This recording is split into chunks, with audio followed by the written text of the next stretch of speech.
Hello साथियों, कैसे हैं आप लोग। मैं 9 स्टार क्लासेस यूट्यूब चैनल में आप सभी का स्वागत है, वेलकम है। आज मैं आप लोगों के लिए पीएससीबी बिहार बोर्ड एग्ज़ाम 2023 जो होने वाला है 1 फरवरी से, उसके लिए हम class 12 history chapter number 2 class 12 subject history chapter number 2 का ऑब्जेक्टिव लेकर के सीरीज़ आया हूँ, जिसमें लगभग 40 से 45 ऑब्जेक्टिव है और वीवीआई है। इस वीडियो से 5 नंबर आपके लिए पक्का है। 5 नंबर आपका कहीं जाने का नहीं, और इस वीडियो को आप आखिर तक देखेंगे तो इसमें है क्या कि आपका जो एग्ज़ाम होने वाला है उसी तरीके से जिस तरीके से बोर्ड एग्ज़ाम पेपर में आपके ऑब्जेक्टिव्स आएंगे, सेम उसी तरीके से ऑब्जेक्टिव है, लेकिन टोटल ऑब्जेक्टिव जो है इम्पोर्टेंट है। बिल्कुल फ्रेश करके उसको चैप्टर से निकाले हैं और हम आप लोगों के लिए तैयार किए हैं, तो इसलिए आप वीडियो के आखिर तक बने रहेंगे। और चलिए शुरू करते हैं हम तमाम ऑब्जेक्टिव का। और एक बात हम ये कह रहे हैं कि आप एक कॉपी रखिए साइड में, और उसमें तमाम ऑब्जेक्टिव का आंसर आप हमसे पहले दे दीजिए कि ऑप्शन नंबर ए या बी या सी सही है। फिर वीडियो के आखिर में आप कमेंट करके बताइए कि सर मेरा 40 में या 45 में 20 सही हुआ, 25 सही हुआ, 40 का 40 सही हुआ। और इसमें आप ज़रूर कमेंट करें और वीडियो आपको कैसा लगा। और हम आपके लिए पूरे हिस्ट्री का सभी चैप्टर्स का ऑब्जेक्टिव क्वेश्चन सॉल्व कराऊंगा, इसलिए आप इनमें से जो भी नए साथी हैं वो हमारे यूट्यूब चैनल को सब्सक्राइब कीजिए और वीडियोस को लाइक कीजिए और बेल आइकन को भी दबा दीजिए, जिससे अगला वीडियो का नोटिफिकेशन मिल जाएगा। और इससे अगला पहला चैप्टर का जो वीडियो हम बनाए हैं उस वीडियो का इस वीडियो के डिस्क्रिप्शन में उसका लिंक दिया हुआ है, वहाँ से जाकर के आप उस अगला वीडियो का चैप्टर नंबर 1 को पढ़ सकते हैं। तो चलिए शुरू करते हैं हम लोग ऑप्शन नंबर 1 से। चलिए पहला क्वेश्चन क्या है चैप्टर नंबर 2 का, चलिए शुरू करते हैं हम। पहला क्वेश्चन है, क्वेश्चन नंबर 1 में क्या था, फूट डालकर विजय प्राप्त करने का कार्य सर्वप्रथम किस राजा ने किया था। यानी फूट डालो और शासन करो, यानी विजय प्राप्त करने का कार्य सर्वप्रथम किस राजा ने किया था। अजातशत्रु ने, पुष्य मित्र शुंग ने, अशोक ने, समुद्रगुप्त ने। तो कितने किया था, तो ये अजातशत्रु ने किया था। ऑप्शन नंबर ए बिल्कुल इसका राइट आंसर है। अगला क्वेश्चन है, कहता है कि दूसरा नंबर में कह रहा है जीवक वैद्य किस वंश के काल में था। जीवक वैद्य किस वंश के काल में था, तो कहता है कि मौर्य के, इसमें गुप्त, हर्यक, कुषाण। तो इसका राइट आंसर है ऑप्शन नंबर सी, हर्यक के काल में था जीवक वैद्य। तो ये ऑब्जेक्टिव जो हम आपको लगभग 40 ऑब्जेक्टिव करेंगे, ये तमाम ऑब्जेक्टिव्स काफ़ी इम्पोर्टेंस है। अगला प्रश्न है आपका 3 नंबर का,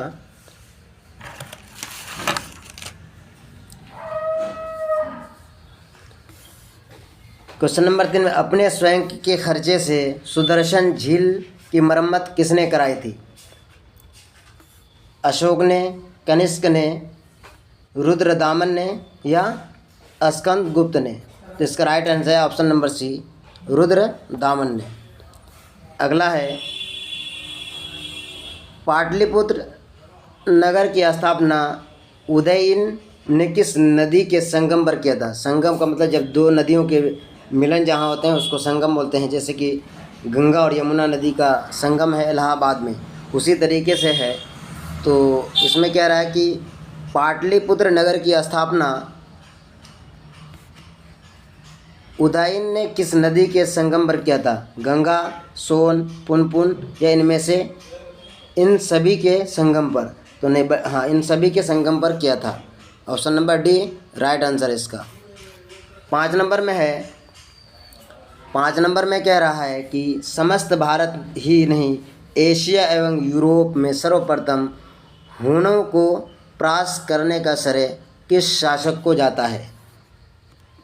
एशिया एवं यूरोप में सर्वप्रथम, भारत में ही नहीं बल्कि। तो कि ऑप्शन नंबर क्या हो जाएगा, अशोक, स्कंदगुप्त, समुद्रगुप्त, नेपोलियन। तो इसका राइट आंसर है स्कंदगुप्त ने भारत ही नहीं बल्कि एशिया एवं यूरोप में सर्वप्रथम हूणों को परास्त करने का श्रेय हासिल था।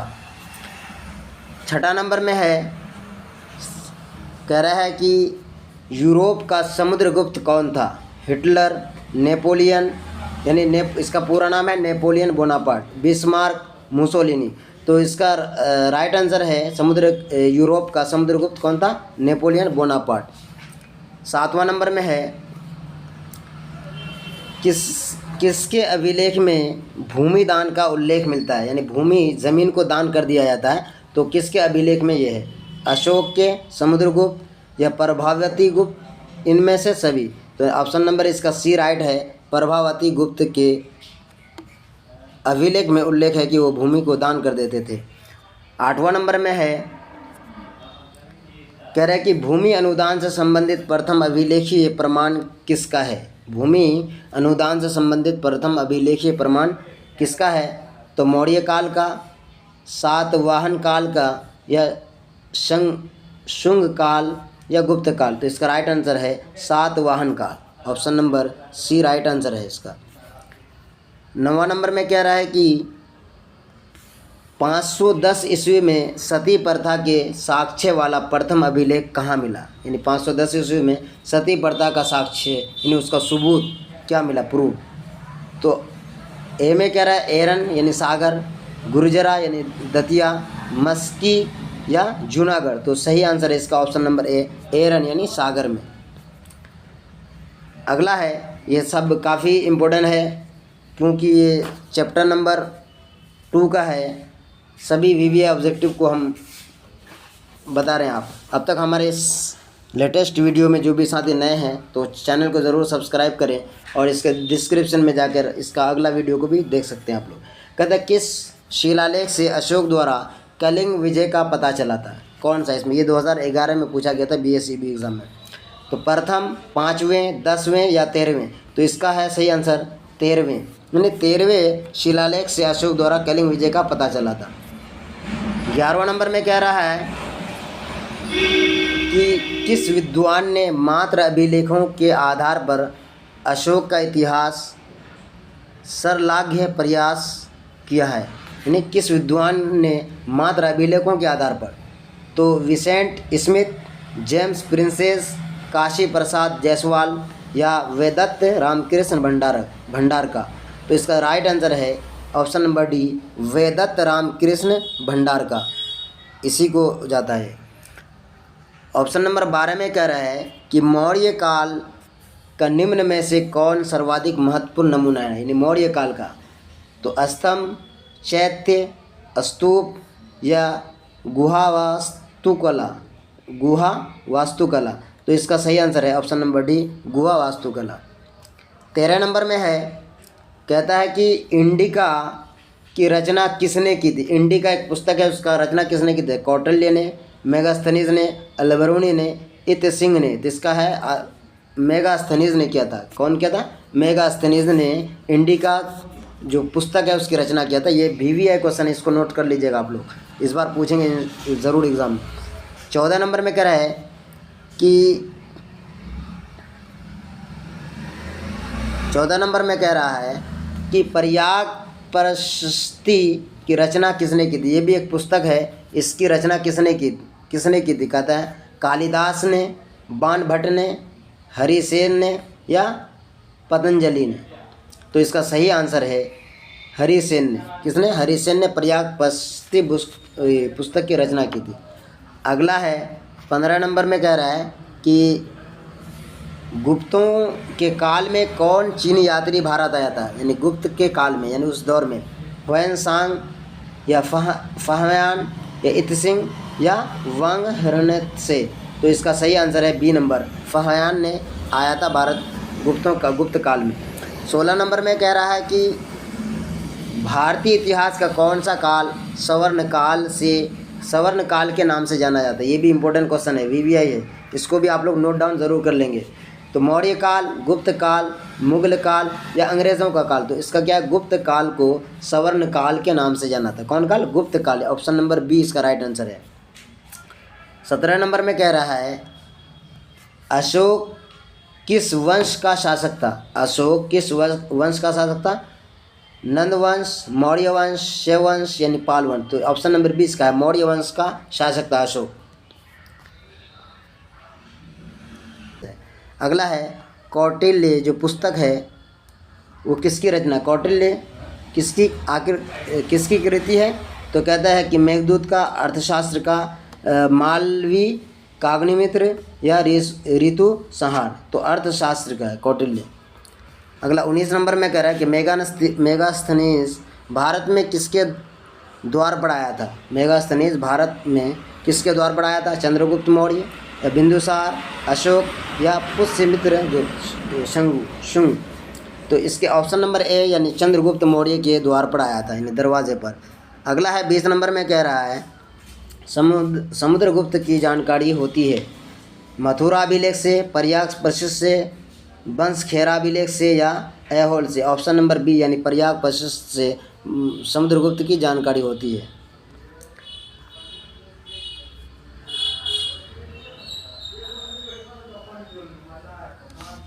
इक्कीस नंबर में कह रहा है कि पाटलिपुत्र की स्थापना किसने की थी? बिंबिसार ने, उदयन ने, अजातशत्रु ने या चंद्रगुप्त ने। तो उदयन ने पाटलिपुत्र की स्थापना की थी। अगला है 22 नंबर में कह रहा है कि नवरत्न किस शासक के दरबार में रहते थे? अशोक, कनिष्क, समुद्रगुप्त या चंद्रगुप्त विक्रमादित्य। तो चंद्रगुप्त विक्रमादित्य के दरबार पर नवरत्न रहते थे। ऑप्शन नंबर डी इसका सही आंसर है। 23 नंबर में कह रहा है अभिज्ञान शकुंतलम के रचनाकार कौन है? कालिदास, बाणभट्ट, अश्वघोष या कौटिल्य। तो इसका क्या है? कालिदास। अभिज्ञान शकुंतलम के रचनाकार हैं कालिदास। सभी ऑब्जेक्टिव बहुत ही वीवीआई है। ये आपका 2023 में जो बोर्ड एग्ज़ाम 1 फरवरी से होने वाला है उसकी दृष्टि से, इसीलिए आप लोग वीडियो के अंत तक बने रहेंगे। प्रयाग प्रशिष्ट का संबंध किस गुप्त शासक से है? चंद्रगुप्त, समुद्रगुप्त या स्कंदगुप्त या चंद्रगुप्त विक्रमादित्य। तो इसका राइट आंसर है ऑप्शन नंबर बी यानी समुद्रगुप्त के दौर से है। अगला है 25 नंबर में कह रहा है कि प्राचीन भारत में अभिलेख की शुरुआत किस शासक ने की? प्राचीन भारत में चंद्रगुप्त मौर्य, अशोक, चंद्रगुप्त या समुद्रगुप्त। तो इसका शुरुआत कौन किया था? अशोक ने किया था। कौन किया था? अशोक ने किया था। अब यहाँ 27 नंबर से वो कूट वाला है जो बहुत ही इम्पोर्टेंट है और थोड़ा सा टफ क्वेश्चन है। इसमें कथन ए और कथन आर है ना, दो तरह से कहा जाता है। इसमें कथन ए में करें कौटिल्य का अर्थशास्त्र मौर्यकालीन इतिहास की जानकारी का एक प्रमुख स्रोत है। क्या कहता है? कौटिल्य का अर्थशास्त्र मौर्यकालीन इतिहास की जानकारी का एक प्रमुख स्रोत है। ऑप्शन ए का कहना है। और कथन आर का क्या कहना है? कौटिल्य चंद्रगुप्त मौर्य का प्रधानमंत्री था। तो ये दोनों सही है या नहीं है? कहते ए आर दोनों सही है एवं आर ए की सही व्याख्या है। तो ऑप्शन नंबर ए बिल्कुल राइट है, यानी ए आर दोनों सही है एवं आर ए की सही व्याख्या है। अगला है 28 नंबर में कह रहा है कि कथन ए मेगास्थनीज बिंदुसार के दरबार में भारत है। हमने ऊपर पढ़ाया कि मेगास्थनीज किसके दरबार पर आया था? तो बिंदुसार के। तो आर कह रहा मेगास्थनीज ग्रीक था, यानी ग्रीक से वो आया था विदेश से। तो क्या है? कथन ए और आर दोनों सही है एवं आर ए की सही व्याख्या है। ये सही, ये गलत है। उसके बाद कह रहा है कि ए आर दोनों सही है परंतु आर ए की सही व्याख्या नहीं है। ये भी गलत है। ए सत्य है परंतु आर असत्य है। ये भी गलत है। कहता है कि ए सत्य है परंतु आर सत्य है, यानी ऑप्शन नंबर डी इसका सही, यानी दोनों सही है। ये दोनों सही है। ठीक है। 29 नंबर में कह रहा है कि मौर्य काल के टकसाल का प्रधान कौन था? टकसाल एक जगह है, वहाँ का प्रधान कौन था? कोषाध्यक्ष, मुद्राध्यक्ष या पण्याध्यक्ष या लक्षणाध्यक्ष। तो ऑप्शन नंबर डी इसका बिल्कुल सही है, लक्षणाध्यक्ष। 30 नंबर में कह रहा है कि पतंजलि के महाभाष्य से किसकी जानकारी मिलती है ना? पतंजलि के महाभाष्य से किसकी जानकारी मिलती है? मौर्य काल की, गुप्त काल की या कुषाण काल की या इनमें से सभी। तो ऑप्शन नंबर ए यानी मौर्य काल की जानकारी मिलती है। अगला है 31 नंबर में। ये सभी क्वेश्चन बिहार बोर्ड की दृष्टि से काफ़ी इंपॉर्टेंट है, इसलिए आप लोग सभी क्वेश्चन को आखिर तक देखते रहें। हो सकता है इस चैप्टर से आपका कम से कम 3 से 5 क्वेश्चन आ जाए। धम्म महामात्रों को किसने नियुक्त किया था? धम्म महामात्रों को किसने नियुक्त किया था? चंद्रगुप्त मौर्य, अशोक, कनिष्क या बिंदुसार। तो अशोक ने धम्म महामात्रों को नियुक्त किया था। अगला 32 नंबर में है, कहता है कि अर्थशास्त्र एवं इंडिका से किस राजवंश के बारे में जानकारी मिलती है। क्या कहता है कि अर्थशास्त्र एवं इंडिका जो पुस्तक है उसको अगर पढ़ते हैं तो कौन सा राजवंश के बारे में जानकारी मिलती है। तो मौर्य काल या गुप्त काल या फिर कुषाण या सातवाहन। तो मौर्य वंश की जानकारी मिलती है। कौन की? मौर्य वंश की जानकारी मिलती है। 33 नंबर में कह रहा है, एलोरा में कैलाश मंदिर किस राजवंश ने निर्मित किया था। आपको ये भी पूछ सकता है कि कैलाश मंदिर कहाँ है, आपको पूछ सकता है कि कैलाश मंदिर कहाँ है। तो कैलाश मंदिर कहाँ है? एलोरा में है। तो एलोरा में कैलाश मंदिर जो है उस मंदिर की रचना यानी उस मंदिर को किस राजवंश ने निर्मित किया था? चोल, पल्लव, चालुक्य ने या राष्ट्रकूट ने। तो ये राष्ट्रकूट है। ये सीटेट्स की दृष्टि से भी बहुत ही इंपॉर्टेंट क्वेश्चन है, ये कई बार पूछ चुका है और बिहार बोर्ड में भी इसको पूछा है, इसलिए आप लोग सभी क्वेश्चन को ध्यान से देखेंगे। 34 नंबर में कह रहे हैं कि 16 महाजनपदों में से सबसे शक्तिशाली महाजनपद कौन था। आप लोग अगर नहीं पढ़े हैं कि जब पुराने ज़माने में जो शासन प्रणाली था तो कितने जनपदों में बांटा गया था भारत को। तो 16 जनपदों में। कितने जनपदों में? 16 जनपदों में। तो सबसे शक्तिशाली महाजनपद कौन था? जनपदों, सभी जनपदों का एक सबसे बड़ा जनपद होता था, उसको महाजनपद कहता था। तो मगध जनपद, अवंती, कौशल या गांधार, ये चारों का चारों जनपद है, लेकिन इसमें सबसे महाजनपद यानी शक्तिशाली कौन था? तो ऑप्शन नंबर ए मगध जनपद था। कौन था? मगध जनपद बिल्कुल शक्तिशाली था और ये काफ़ी इंपॉर्टेंट भी। ऑप्शन नंबर ए बिल्कुल राइट आंसर है। अगला 35 नंबर में कहता है कि पुराणों की संख्या कितनी है? 16, 18, 20, 19। तो पुराणों की संख्या क्या है? ये 18 है। पुराणों की संख्या 18, ये भी बहुत ही इम्पोर्टेंट है। अगला है 36 नंबर में, कहता है कि अर्थशास्त्र के लेखक कौन है? अर्थशास्त्र के लेखक कौन है? वाल्मीकि, मनु, कौटिल्य या चाणक्य, वेद व्यास। तो आप लोग को पता है कि ऊपर आया भी है, अर्थशास्त्र के लेखक यानी कौटिल्य और चाणक्य, ये दोनों मिलकर के उस पुस्तक की रचना की थी अर्थशास्त्र की। अगला है, कहते वज्जी को सामाजिक ग्रंथों में कहा गया। वज्जी को सामाजिक ग्रंथों में क्या कहा गया? घनसंघ, गणतंत्र, राजतंत्र या इनमें से सभी। तो उसको गणतंत्र कहा गया। ऑप्शन नंबर बी बिल्कुल राइट है कि वज्जी को सामाजिक ग्रंथों में गणतंत्र कहा गया है। 38 नंबर में है, 38 नंबर में कह रहा है क्या कि जनपद शब्द का शाब्दिक अर्थ क्या है, यानी जनपद जो शब्द है उसका शाब्दिक अर्थ क्या है। आप लोगों को ऊपर पूछा कि टोटल कितने जनपद थे, तो 16 जनपद थे। उनमें सबसे शक्तिशाली जनपद कौन था वो भी आप लोग जाने। अब यहाँ पूछता है कि जनपद का अर्थ क्या है? जहाँ लोग अपना घर बनाते हैं। क्या? जहाँ लोग अपना घर बनाते हैं उसको जनपद कहते हैं। तो ऑप्शन नंबर ए इसका बिल्कुल राइट आंसर है। 39 नंबर में है, 39 नंबर में कह रहा है कि पंच चिन्ह वाले सिक्के बने होते थे। यानी 5 चिन्ह वाले सिक्के बने होते थे, सोने के, चांदी के, तांबे के। डी में कह रहा है कि वो और सो दोनों के। तो इसका सही आंसर है ऑप्शन नंबर डी, यानी कि ये वो और सो यानी चांदी के भी और तांबे के, ये दोनों के बने होते थे। ये दोनों के बने होते थे, इसलिए ये दोनों सही हो जाएगा। ऑप्शन नंबर डी इसका राइट आंसर है। अगला है, ये तमाम क्वेश्चन 12th क्लास हिस्ट्री का चैप्टर नंबर 1 बिहार बोर्ड और 2 दोनों से है। पाटलिपुत्र नगर की स्थापना की गई थी। पाटलिपुत्र नगर की स्थापना की गई थी यानी मुंडक द्वारा, बिंबिसार के द्वारा या उदयभद्र द्वारा या अजातशत्रु द्वारा। तो किसके द्वारा? ये उदयभद्र द्वारा पाटलिपुत्र नगर की स्थापना की गई थी। 41 नंबर में है, 41 नंबर का क्वेश्चन कह रहा है कि तक्षशिला विश्वविद्यालय कहाँ स्थित है? बहुत ही फेमस है, यानी पाकिस्तान में, बांग्लादेश में, भारत में, वर्मा में। तो कहाँ है तक्षशिला विश्वविद्यालय? पाकिस्तान में। पहले भारत में ही था, जब 1947 ईस्वी का जब बंटवारा हो गया तो ये पाकिस्तान के प्रांत में चला गया। तो तक्षशिला विश्वविद्यालय कहाँ है? तो ये पाकिस्तान में है। ऑप्शन नंबर ए बिल्कुल इसका राइट आंसर है। उसके बाद कह रहा है कि फाहियान किसके शासन काल में भारत आया था? ये क्वेश्चन आपका ऊपर में भी आया था। समुद्रगुप्त, रामगुप्त, चंद्रगुप्त द्वितीय या स्कंदगुप्त। तो चंद्रगुप्त द्वितीय के दौर में आया था। फाह्यान कब आया था?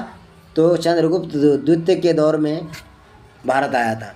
अगला 43 नंबर का है कि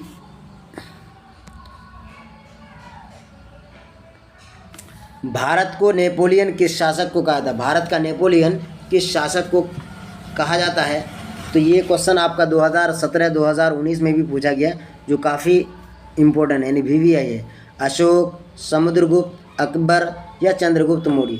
तो ये समुद्रगुप्त को भारत का नेपोलियन कहा जाता है। समुद्रगुप्त को भारत का नेपोलियन कहा जाता है। 44 नंबर में है, 44 नंबर का क्वेश्चन करें, कनिष्क का राज्यारोहण कब हुआ था? 48 ईस्वी में, 78 ईस्वी में, 88 ईस्वी में, 98 ईस्वी में। तो कनिष्क का राज्यारोहण 78 ईस्वी में था। ऑप्शन नंबर 20 का बिल्कुल राइट आंसर है। 45 नंबर में कह रहा है कि मौर्य साम्राज्य का प्रथम शासक कौन था? मौर्य साम्राज्य का प्रथम शासक कौन था?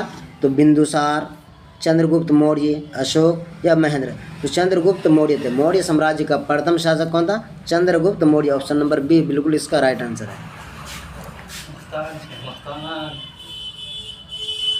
46 नंबर में कह रहा है कि मेगास्थनीज कौन था? यात्री था, व्यापारी था, राजदूत था या गुलाम था? तो ये एक राजदूत था। कौन था? एक मेगास्थनीज एक राजदूत था।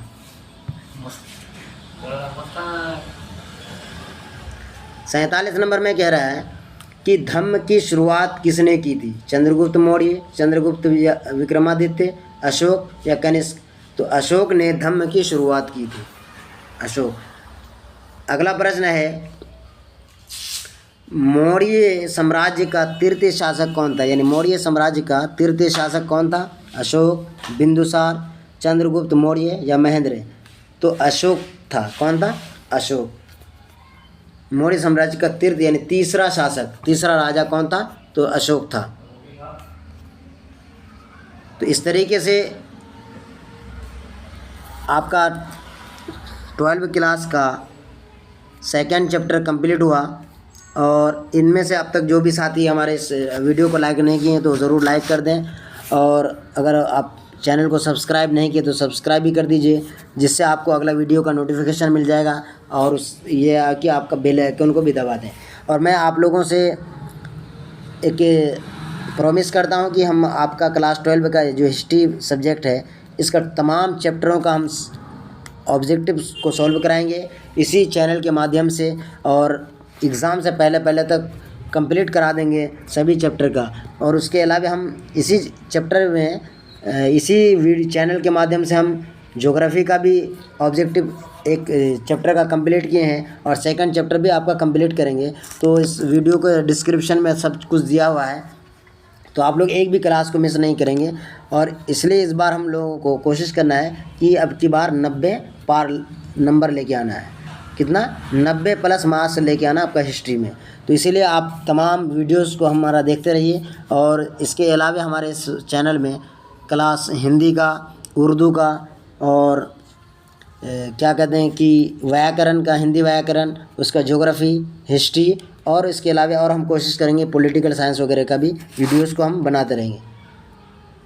तो आप सभी साथियों का बहुत बहुत शुक्रिया कि आपने हमारे इस चैनल को सब्सक्राइब किए, वीडियो को लाइक भी किए और दोस्तों तक शेयर भी कर दीजिए। Thank you so much.